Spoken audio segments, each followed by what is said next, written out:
The transport ship shook hard as it docked with Axis Point Citadel. Ria Vasquez grabbed the overhead rail and steadied herself while the other passengers stumbled. She had been on ships before, but nothing like this station. Through the viewport, the Citadel stretched out in every direction like a metal city floating in the dark of space. Lights blinked across its surface in patterns she did not recognize. Somewhere inside that massive structure, 40 different species trained together to become officers of the Galactic Union military. She was one of 6 humans selected this cycle, 6 out of 8 billion. The airlock opened with a hiss, and Ria stepped into the arrival hall. The air tasted different here. It was clean but carried a faint chemical sweetness, something the environmental systems added to keep dozens of species comfortable at the same time. The ceiling was so high above her that she could barely see it. The floor beneath her boots was smooth, dark stone, polished by years of feet, claws, and things she had no name for. All around her, beings moved in every direction. She saw tall creatures covered in black scales walking in pairs. She saw small round beings that floated a few inches above the ground, humming softly to themselves. She saw a group of insectoids clicking their mandibles in rapid conversation, and she saw the way many of them looked at her, some with curiosity, some with pity, a few with open dislike. Humans had only been part of the Galactic Union for 12 years. In galactic terms, that was nothing. Most species here had been members for centuries. To them, humans were the new arrivals. The small, soft, short-lived creatures from a violent little world who somehow talked their way into the Union. Ria kept her eyes forward and followed the signs to the cadet barracks. Her assigned room was small but functional. 2 bunks, 2 storage units, 1 shared workspace. Her bunkmate was already there. The creature stood nearly as tall as Ria but was covered in a smooth green exoskeleton. 2 large compound eyes turned toward her, and a pair of thin antennae rose in what Ria hoped was a friendly gesture. "You are the human," the creature said. Her voice was soft and had a slight clicking rhythm to it. "I am Lisk, Velani species. I have read about your world. You have an extraordinary number of ways to kill each other." Ria set her bag on the lower bunk and smiled. "Nice to meet you too, Lisk." Over the next few days, Ria settled into the routine of the academy. Morning briefings at 600 hours, physical conditioning from 7 to 9, classroom instruction in strategy, navigation, xenobiology, and union law until midday. Afternoon sessions covered weapons systems, field medicine, and combat doctrine. Every minute was scheduled. Every moment was evaluated. Ria did well in the classroom. Her scores in strategy and tactical planning were among the highest in her section. She had a natural ability to see patterns in data and predict outcomes before they fully developed. Her navigation scores were strong. Her knowledge of xenobiology surprised several instructors who did not expect a human to know so much about alien anatomy. But in the physical assessments, she was average at best. She could not outrun the Draelith, whose 4 legs carried them at terrifying speed. She could not outfight the Gorvani, whose stone-like bodies could absorb punishment that would kill her 10 times over. She could not match the reflexes of the Silith, whose nervous systems processed information 3 times faster than hers. On paper, she was simply an ordinary human in a building full of biological superiors. Nobody paid much attention to her. That was fine. She preferred it that way. It was Lisk who first warned her about Torvald Drekar. They were sitting in the barracks after evening meal, and Lisk was grooming her antennae with careful, nervous movements. "He teaches advanced combat doctrine," Lisk said quietly. "He is Krethsari. Do you know them?" Ria nodded. She had studied them. The Krethsari were reptilian predators averaging 7 feet tall, covered in natural bone plating. Their culture was built entirely around martial strength. They measured worth by combat ability. Weakness was not just undesirable in their society, it was shameful. "He does not like species he considers beneath him," Lisk continued. 3 cadets have already left the program because of him. He did not break any rules. He simply made their lives so difficult that they chose to leave. The academy did nothing because he never crossed a line they could act on. And he does not like humans, Rhea said. It was not a question. Lisk's antennae flattened against her head. He calls your species endurance scavengers. He has said publicly that the Union wastes resources by allowing humans into the academy. Rhea was quiet for a moment. She thought about the years of training she had done back on Earth. The Pacific Rim Combat School, where she had learned to fight opponents who were bigger, faster, and stronger than her every single day. She thought about the philosophy her instructors had drilled into her. You will always face something more powerful than you. Your job is not to be more powerful. Your job is to understand power and redirect it. I will be fine, she told Lisk. Her first encounter with Torvald came 2 days later. He stood at the front of the combat hall, a massive arena with tiered seating that could hold hundreds of cadets.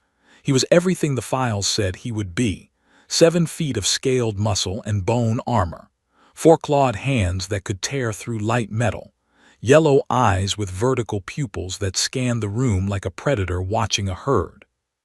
He spoke in a deep, grinding voice that filled the hall without any amplification. He talked about combat readiness, about the reality of interspecies conflict, about how the battlefield did not care about your feelings or your politics. Then his eyes found Rhea.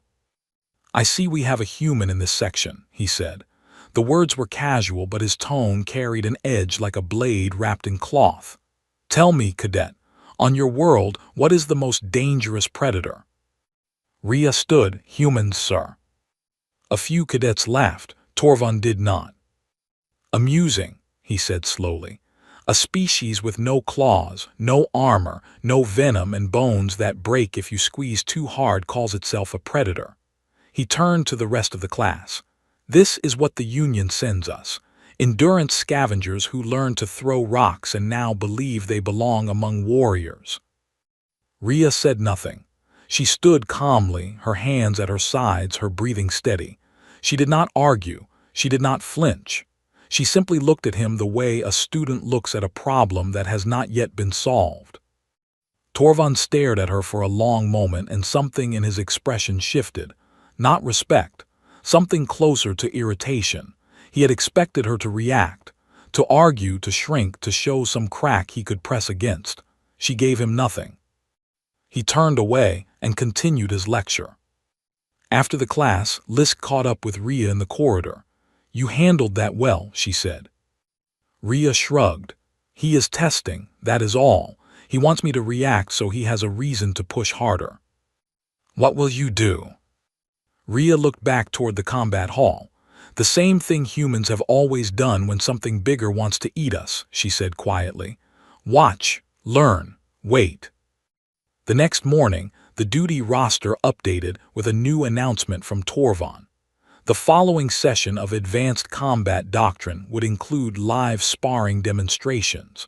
Participants would be selected by the instructor personally. Lisk read the notice 3 times, her antennae trembling. Rhea read it once, then went to the training room alone. She pulled up every file the Academy had on Krethsari anatomy. She studied their bone structure, their joint articulation limits, their nerve clusters, their balance systems. She read for 4 hours without stopping. Then she slept, and she slept well. The combat hall was full. Every seat in the observation tiers was taken, and cadets who could not find seats stood along the walls. Word had spread through the barracks overnight. Torvald Drekar was selecting sparring partners personally, and everyone knew what that meant. Everyone knew who he would choose. Rhea walked in with the rest of her section and took her assigned seat near the middle tier. Lisk sat beside her, and the Velani had not stopped clicking her mandibles nervously since they left the barracks. Her antennae were pressed so flat against her head that they almost disappeared. This is not right, Lisk whispered. An instructor sparring a first-year cadet is permitted under Academy rules, but it almost never happens. The last time was 11 years ago, and the cadet spent 3 weeks in medical recovery. I know, Rhea said. The Krethsari are 3 times your mass. His bone plating alone weighs more than your entire body. His claws can cut through. Lisk, Rhea put a hand on her friend's arm. I know. The Veleni looked at her with those large compound eyes, searching for some sign of fear. She found none, and somehow that made her more worried, not less. Torvald entered the combat hall through the main floor door, and the room fell silent. He moved with the heavy, deliberate steps of a creature that had never in its life needed to hurry. His bone plates caught the overhead lights and threw dull reflections across the arena floor.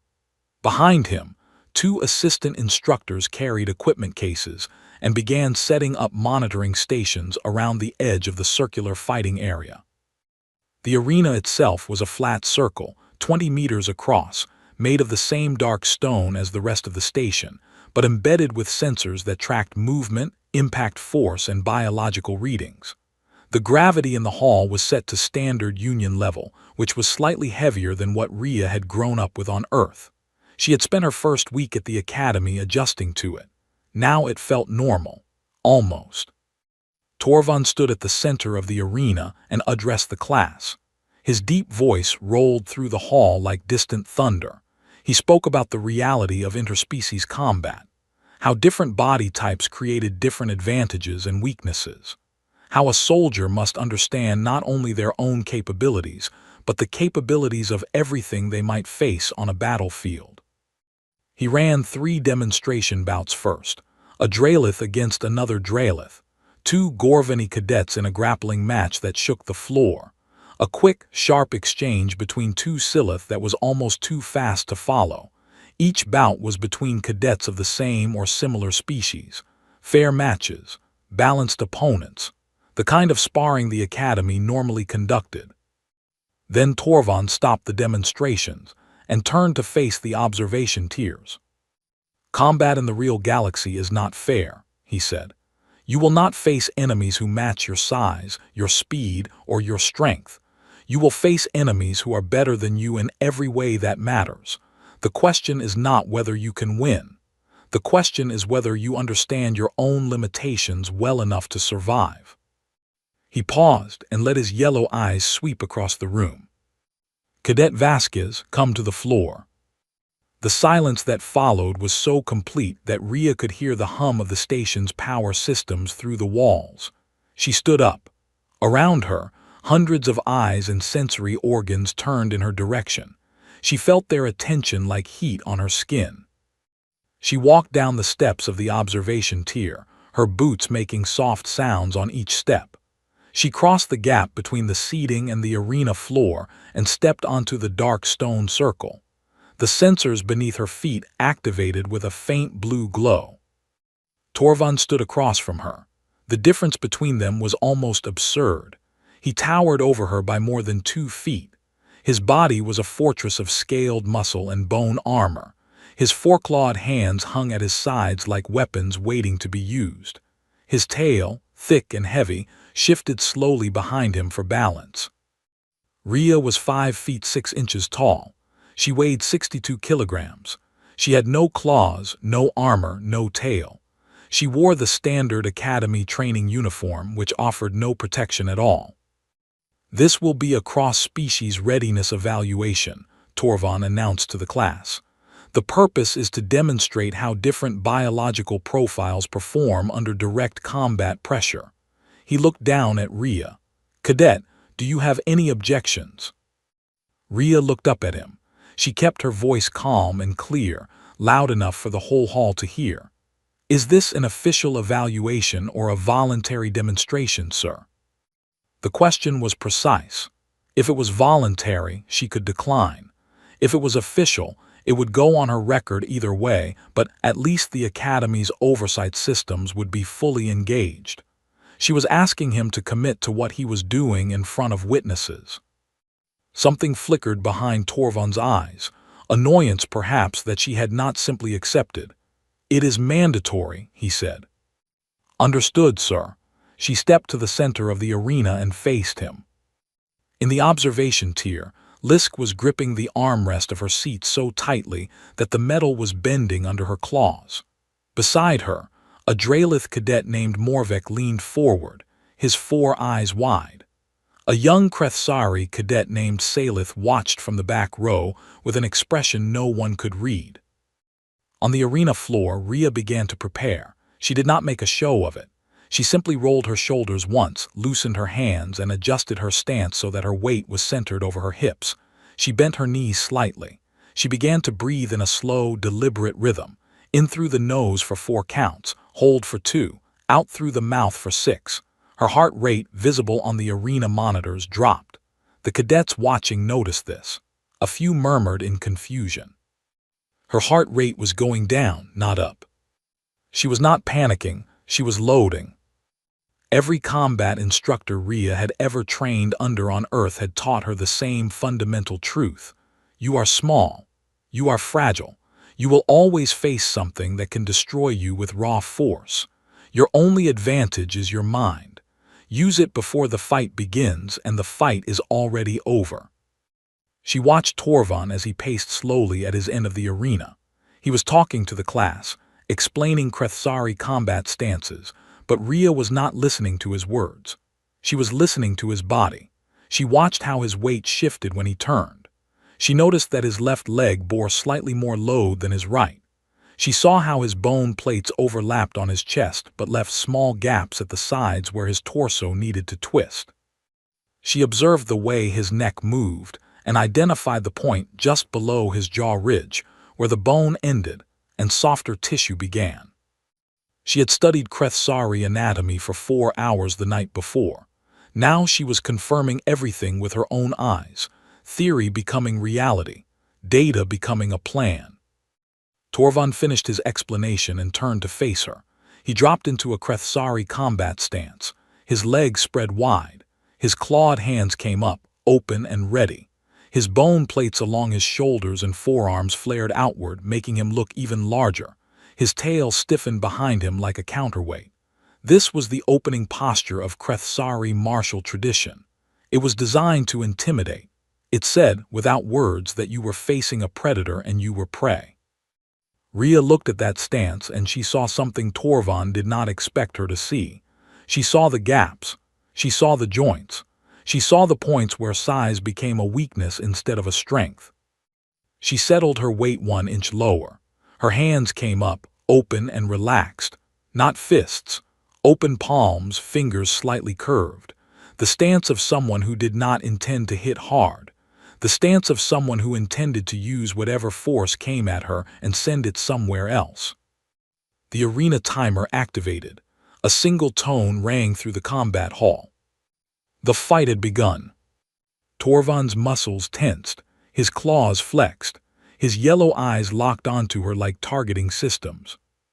Rhea breathed out slowly and waited. Torvan moved first. He launched himself forward with an explosive push from both legs. The arena floor cracked slightly under the force of his start. 250 kilograms of bone, muscle, and scale crossed the distance between them in less than a heartbeat. His right arm swung forward in a wide arc, claws spread, aimed directly at Rhea's left shoulder. Among the Krethsari, this was the opening dominance grab. It was not meant to kill. It was meant to seize, to slam, to pin a smaller opponent against the ground and hold them there until they submitted. It was the move a predator used on prey to show that the fight was never a fight at all, just a demonstration of where each creature stood in the natural order. The cadets in the observation tier saw the blur of his movement and most of them looked away or flinched. A Gorvani cadet closed 2 of his 4 eyes. Lisk's mandibles locked shut. Everyone expected the same thing. The human would go down. The human would be pinned. The human would learn her place. Rhea did not go down. In the first second she moved, not backward, not to the side. She moved forward and slightly to her right, stepping into the arc of his swing rather than away from it. His clawed hand passed over her left shoulder by less than 2 inches. She felt the wind of it brush her ear. She felt the heat of his body as she slipped inside his reach, so close to his chest that his bone plates were right in front of her face. His arm was still extended from the swing. It was committed. 250 kilograms of momentum does not stop on command. His body was leaning forward, his weight shifting onto his leading foot, and his right arm was stretched out behind her where it had missed its target. Ria's left hand came up and pressed against the inside of his right elbow. Not a strike, a press. She pushed the joint inward, against the direction it was designed to bend. Krethsari elbow joints had a wide range of outward motion but very limited inward flexibility. This was well documented in xenobiology texts, but it was one thing to read about it in a classroom and another thing entirely to exploit it in real time against a moving opponent. She applied pressure to exactly the right point and his arm locked. The joint could not complete its motion. His own strength became a trap because the harder his muscles pulled, the more firmly the joint seized. The arena monitors recorded the first second. Heart rate data showed that Ria's pulse had increased by only 4 beats per minute. Torvan's had spiked by 30. In the second, Ria used his frozen arm as a lever. She rotated her body, turning her back partially toward him, and drove her right hip into the gap between his lower chest plates. Every Krethsari had this gap. It was where the rigid bone armor of the upper chest met the more flexible plating of the abdomen. The gap was narrow, barely 4 inches wide, but it was softer than the surrounding armor. More importantly, it was a pressure point. The nerve bundle beneath that gap connected to the Krethsari balance system. Their species had evolved on a heavy gravity world with rough terrain, and their inner equilibrium was controlled by a cluster of nerves that ran along the lower ribcage. Press it hard enough, and their brain received a signal that the ground was no longer beneath them. Ria did not need to press hard. She needed to press precisely.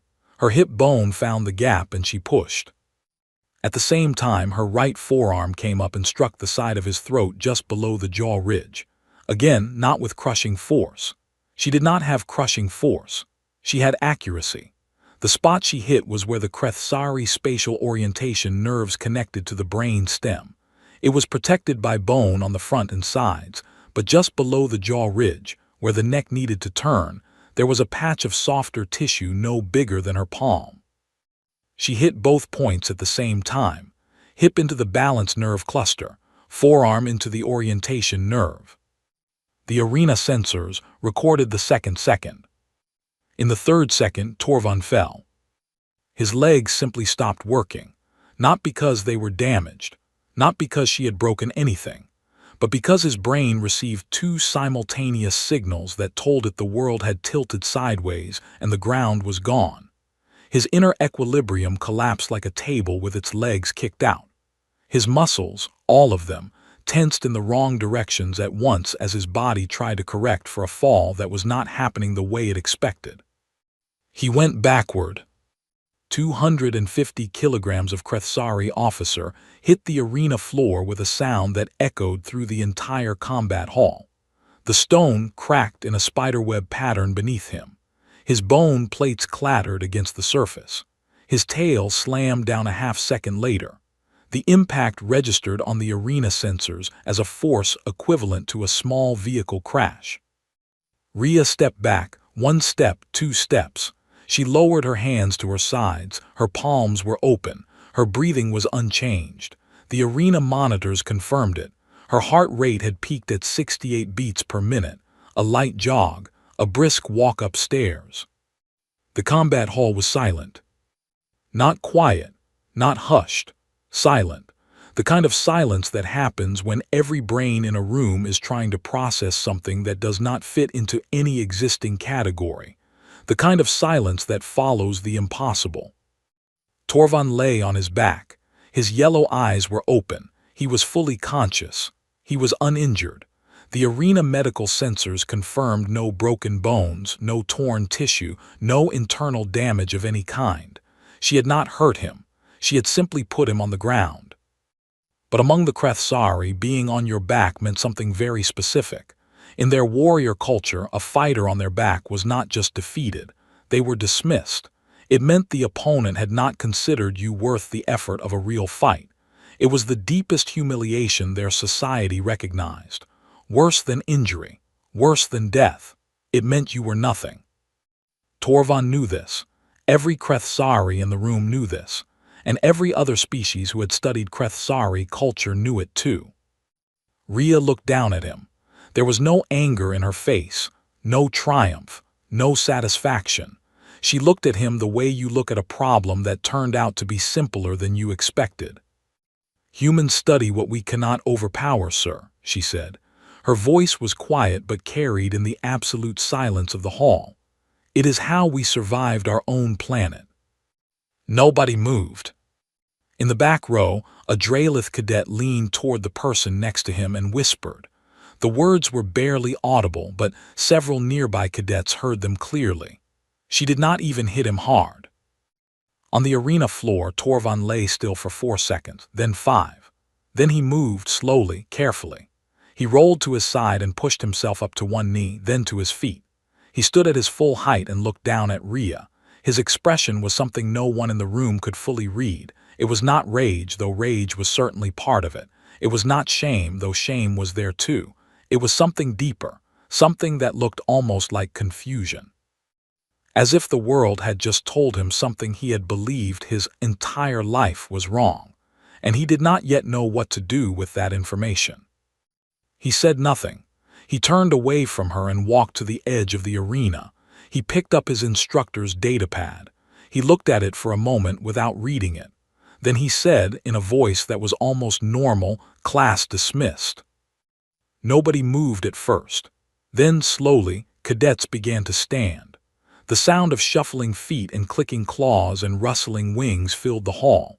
But the conversations that should have followed a normal class did not happen. People walked out in near silence, glancing at each other, glancing at Rhea, glancing at Torvald's back. Lisk reached Rhea at the edge of the arena. The Velani's entire body was trembling. Her antennae were standing straight up, which Rhea had learned meant extreme emotional overload.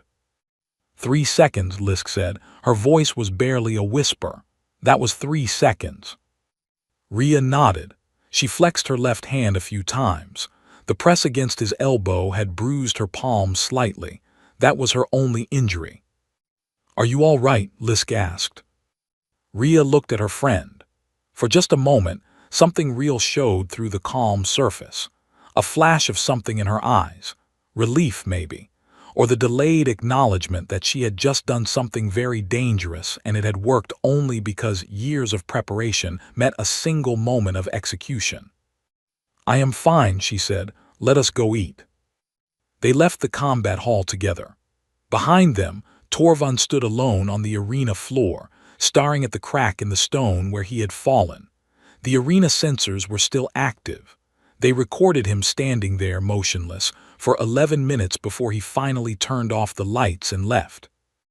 By the next morning, the footage was everywhere. At least a dozen cadets had recorded the sparring match on personal devices. Academy regulations technically prohibited unauthorized recording in the combat hall, but nobody had enforced that rule in years, and the instructors had never cared enough to check. Within 6 hours of the bout, the clips were circulating on internal Academy networks. Within 12 hours, they had jumped to the wider Access Point Citadel communication grid. Within 48 hours, the footage was on Union-wide public networks, viewed by billions of beings across hundreds of worlds. Someone gave it a title that stuck, 3 seconds on Access Point. Rhea learned about this when Lisk woke her up at 4 in the morning, by shaking her shoulder with both hands and clicking so fast that her translator could barely keep up. "You are on the feeds," Lisk said. "All of the feeds. Every species network. I counted 47 separate uploads of the same footage with different commentary. A Draelith news analyst called it the most efficient takedown in Academy history. A Velani cultural channel is running a special on human combat traditions. There is a Gorvani debate forum arguing about whether you cheated." Rhea sat up in her bunk and rubbed her eyes. "Did I cheat?" "No, the arena sensors recorded everything. Every movement you made was open hand, non-lethal, and within standard sparring regulations. You did not even close your fists." then it does not matter what a debate forum thinks. Rhea lay back down and closed her eyes. Wake me at 6. But it did matter. Not the debate forum specifically, but the wave of attention that followed. Over the next several days, the academy became a different place for Rhea. Cadets who had never spoken to her before suddenly wanted to talk. Some were genuinely curious. Others wanted to test her, to see if the footage was real or if it was some kind of trick. A Silith cadet challenged her to a reflex test. A Gorveni cadet asked her to demonstrate the technique she had used on Torvan. She declined both politely. The reactions from outside the academy were louder and more complicated. Among the Krethsari, the response was fury. Their military command issued a formal statement calling the bout an irregular and culturally disrespectful exercise, and demanded that Rhea be disciplined for using what they called an ambush technique. They argued that she had exploited classified biological vulnerabilities. Union analysts quickly pointed out that Krethsari nerve cluster locations were published in standard xenobiology textbooks available to every cadet in the academy. Nothing Rhea had used was secret. She had simply read the material and applied it. The Krethsari demand for her expulsion was reviewed and denied. The Academy's oversight board noted that Torvan had initiated the bout, that Rhea had asked for clarification on its status before participating, and that her response had been entirely defensive. She had not attacked him. She had redirected his own attack and used the resulting opening to end the fight. By the combat standards of nearly every species except the Krethsari, her actions were not just acceptable. They were a model of restraint.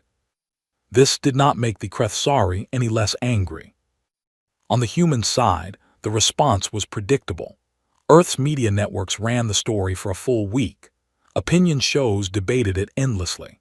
Commentators who had never been within 10 light-years of the Academy suddenly had strong opinions about interspecies combat doctrine. Rhea's name was mentioned in 3 separate government speeches.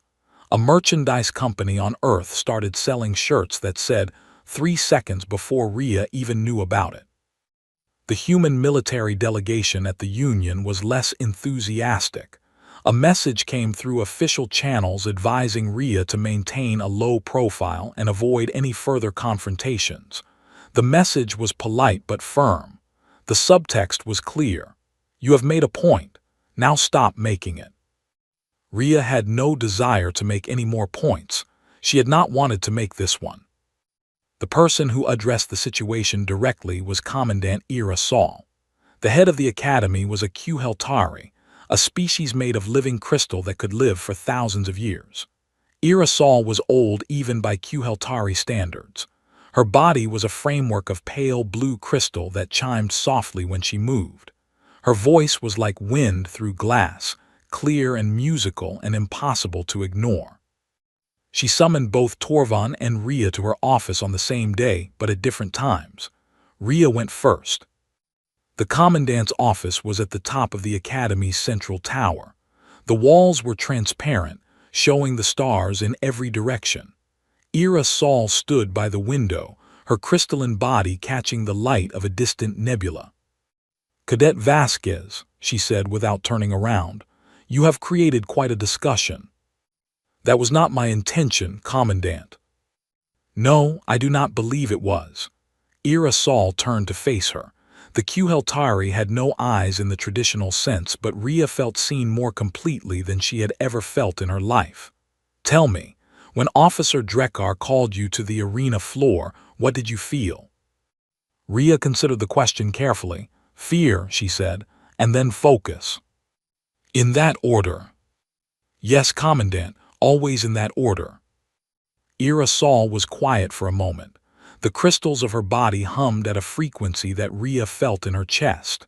"You may go, Cadet. Continue your studies. Let the noise fade on its own." Torvan's meeting with the Commandant happened an hour later. Rhea did not know exactly what was said, but Lisk heard from a Velani administrative aide that Ira Saul had asked Torvan a single question. She asked him to explain why a senior officer with 17 years of combat experience felt it necessary to spar a first-year cadet in front of her peers. When he tried to frame it as a training exercise, the commandant interrupted him with 5 words that several staff members overheard through the door. "The lesson was received, Officer Drekar, but I wonder if it was the one you intended to teach." Within a week, Torvan was reassigned from direct instruction to a research and evaluation role. The official reason was a routine rotation. Nobody believed it. He still walked the corridors of the academy, but he no longer stood in front of a class. When he passed Rhea in the hallway, he looked through her as if she did not exist. The weeks that followed were both better and harder for Rhea. Better because the open hostility from instructors stopped. Harder because the attention from everyone else did not. She handled it the same way she handled everything. She kept her routine. She attended every class. She trained every evening. She studied late into the night. She did not give interviews to the cadets who asked. She did not respond to the messages from Earth's media. She let her work speak for itself.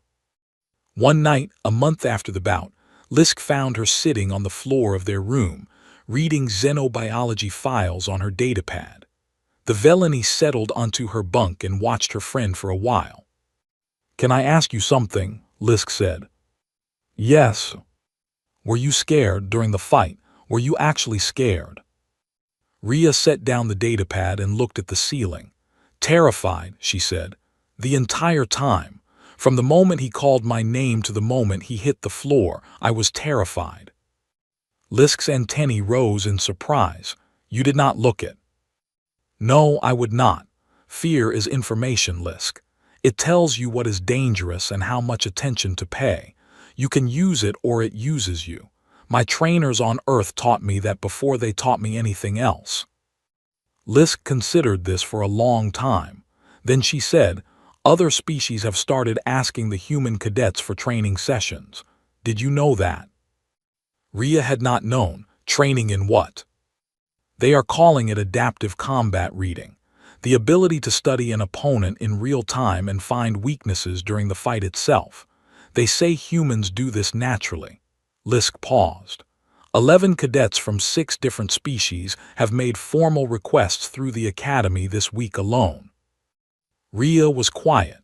She thought about what that meant. Not for her, but for every human who would come to this academy after her. Every human who would serve in the Union military.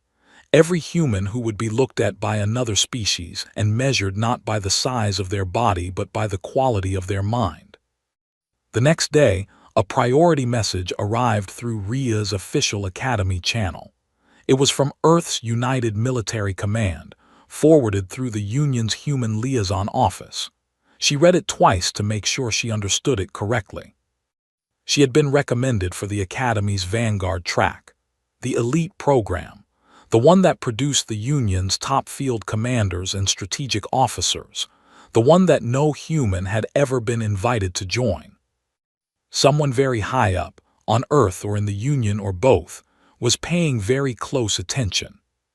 Rhea closed the message, picked up her datapad and went back to studying. 6 months changed everything and nothing. Rhea was still the same person. She still woke before dawn. She still trained alone in the early hours when the corridors were empty and the station hummed with the quiet rhythm of sleeping beings. She still studied late, still ate quickly, still spoke only when she had something worth saying. But the world around her had shifted in ways she could feel even when she could not see them. The Vanguard track was harder than anything she had faced before. The coursework was brutal. The simulations were complex, multi-layered scenarios that required not just tactical thinking, but the ability to lead beings from species she had barely heard of. The physical demands were adjusted for each species, which meant Rhea was pushed to her absolute human limits while her classmates were pushed to theirs. There was no hiding in the Vanguard track. Every weakness was exposed. Every strength was tested until it bent. She survived. More than that, she adapted. The instructors noticed something about her that the regular program had not fully revealed. Rhea did not just learn quickly. She learned differently. Where other cadets memorized tactics and applied them, Rhea absorbed principles and rebuilt them from the ground up for each new situation. She did not fight the same way twice. She did not plan the same way twice. Every scenario was a fresh problem, and she approached it with fresh eyes. This was, the instructors quietly noted, a very human trait. Now the Academy's annual joint evaluation was approaching. It was the largest exercise of the year, a massive wargame scenario observed by Union military leadership from dozens of species. Vanguard cadets were expected to lead mixed-species fire teams through a multi-stage combat exercise in the Academy's simulation complex. The simulation complex was enormous, spanning 3 entire levels of Access Point Citadel, capable of generating any terrain, any atmosphere, any threat the programmers could imagine. Rhea was assigned a team of 4, including herself. Lisk was her first pick for tactical analysis. The Veleni had grown considerably in confidence over the past 6 months, and her ability to process battlefield data in real time was among the best in their year.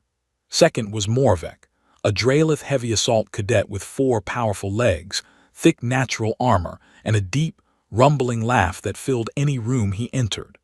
Morvek had approached Rhea 3 months earlier and asked to train with her. He told her honestly that he wanted to understand how humans thought about combat. He had been a loyal training partner ever since.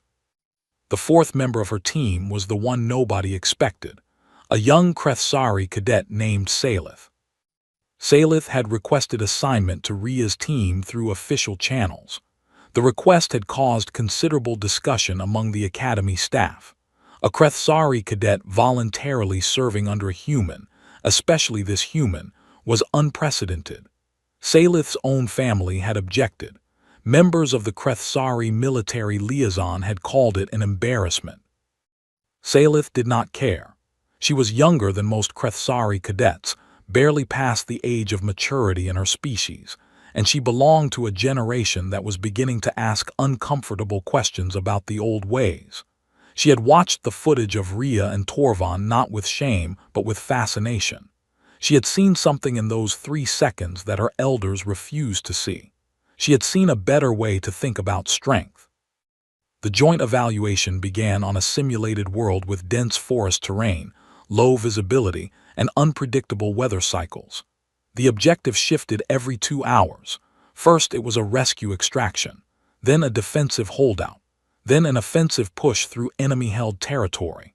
The enemy forces were controlled by the Academy's advanced combat AI, which adapted to the strategies of each team in real time. There was no way to prepare a single plan and execute it. You had to think, adjust, and think again without stopping. Rhea led from the middle of her team, not from the front and not from the back. She kept Lisk close, feeding her data requests and receiving analysis in return. Morvek took point, his massive body clearing paths through the dense undergrowth while his natural armor absorbed the simulated weapons fire that came from concealed positions. Salith moved on the flanks, her Krethsari speed and strength making her an excellent scout and rapid response fighter. They worked well together, better than well. They moved like a single organism with 4 very different bodies. Rhea gave orders in short, clear phrases. She never raised her voice. She never repeated herself. She trusted each member of her team to do what they were best at, and she positioned them where their abilities mattered most. The critical moment came during the offensive phase. They were pushing through a narrow valley when the AI sprung an ambush from 3 sides. Simulated weapons fire rained down from elevated positions. Morvek was pinned behind a rock formation, his armor holding but his mobility gone. Lisk was calculating firing solutions as fast as she could, but the data was overwhelming. And Salith froze. It was the first time in the exercise that the pressure had become truly intense and something in the young Krethsari locked up. Her legs stopped moving. Her claws dug into the ground. Her eyes went wide and fixed. It was not cowardice. It was overload. Her instincts were screaming at her to charge forward and attack, because that was what Krethsari did, but her training was telling her to hold position, and the conflict between the two had paralyzed her completely. Rhea saw it happen. She crossed the distance between them in 4 quick steps, keeping low under the simulated fire. She reached Salith and put one hand on the Krethsari's armored shoulder. She did not shout. She did not give an order. She looked up into those wide yellow eyes and spoke in a voice that was calm and steady and absolutely certain. "You are not your armor, Salith. You are not your plates or your claws or your size. You are what is behind all of that, your mind. Use it, think first, then move." Something shifted in Salith's expression. The paralysis broke. The young Krethsari blinked once, twice, and then her eyes sharpened. She looked at the terrain around them. She looked at the elevated positions where the enemy fire was coming from. And she saw what Rhea had been teaching her for months. She saw the gaps. She saw the angles. She saw the path that no one was covering because the AI had not expected anyone to take it. Salith moved. She went low and fast along the valley wall, using the rock formations as cover, and hit the nearest enemy position from an angle it was not prepared for. She cleared it in seconds and moved to the next one. The flanking maneuver broke the ambush open, and Morvek surged forward to finish what she had started. The engagement was over in under 4 minutes. The AI flagged it as one of the fastest ambush recoveries in the exercise. When the joint evaluation ended, the results were posted across the academy. Rhea's team had not achieved the highest kill count. They had not completed the objectives in the fastest time, but they had achieved something that no other team in the exercise had matched. They had the fewest simulated casualties and the highest tactical efficiency score. They had lost nothing and wasted nothing. Every decision had been purposeful. Every movement had counted. The evaluators made a note in their official report. Team Vasquez exhibited unprecedented interspecies unit cohesion. Recommend further study of human-led mixed-species command structures. The closing ceremony was held in the Academy's Grand Assembly Hall. Every cadet, every instructor, and every visiting dignitary was present. The hall was vast, built to hold thousands, and it was full. Commandant Ira Saul stood at the center of the stage. Her crystalline body caught the lights and scattered them across the ceiling like stars. She spoke about the purpose of the Academy, about the founding principles of the Galactic Union, about how the Union was built on the belief that no single species held the answer to every challenge. That true strength was not found in one body or one mind, but in the ability to see the strength in others and combine it into something greater than any individual could achieve alone. She did not mention Rhea by name. She did not need to. After the ceremony, Rhea went to the observation deck on the upper ring of Axis Point Citadel. It was a quiet place, a long corridor with a transparent wall that looked out into open space. Stars stretched in every direction. A distant nebula glowed in shades of blue and purple. Transport ships moved like slow fireflies between the docking arms of the station. She stood there alone for a while, letting the silence fill her. Then she heard footsteps behind her, heavy footsteps, the sound of weight and bone and purpose. She did not turn around. Torvon Drekar stepped up beside her and stood at the window. He was close enough that she could hear the faint grinding of his bone plates when he breathed. He did not look at her. He looked out at the stars. They stood in silence for a long time. Then Torvon spoke. His voice was quieter than she had ever heard it. "I have studied your people's combat philosophy," he said. "In the months since our encounter, I have studied what you call Jiu-Jitsu, Aikido, Krav Maga, Wing Chun, Sambo." He paused. "You have 1,000 names for the art of turning force against itself." Rhea said nothing. She waited. "My people have no such word," he continued. "In our language there is no concept for redirecting an enemy's strength. We have words for crushing, breaking, dominating, overpowering, but not for what you did to me." Another long pause. "We never needed such a word. We were always the strongest thing in the room." He turned his head slightly, not enough to look at her directly, just enough to acknowledge that she was there. "Perhaps that is why we needed you," he said. Then he walked away. His footsteps faded down the corridor until the only sound was the hum of the station and the distant thrum of ships moving through the dark.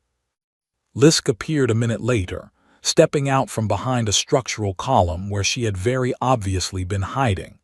Her antennae were twitching with curiosity and something close to disbelief. "Was that an apology?" she asked. Rhea watched the empty corridor where Torvan had disappeared. A small smile crossed her face, the first real smile Lisk had seen from her in weeks. "For a Krethsari," Rhea said, "that was practically a hug." Lisk made a sound that might have been a laugh, and they stood together at the window, two small beings looking out at a galaxy that was very large and very old and very dangerous. But something had changed. Out there among the stars, word was spreading. On military stations and colony worlds and trade ships and diplomatic halls, beings of every species were watching a piece of footage that lasted 3 seconds and asking questions that had no easy answers.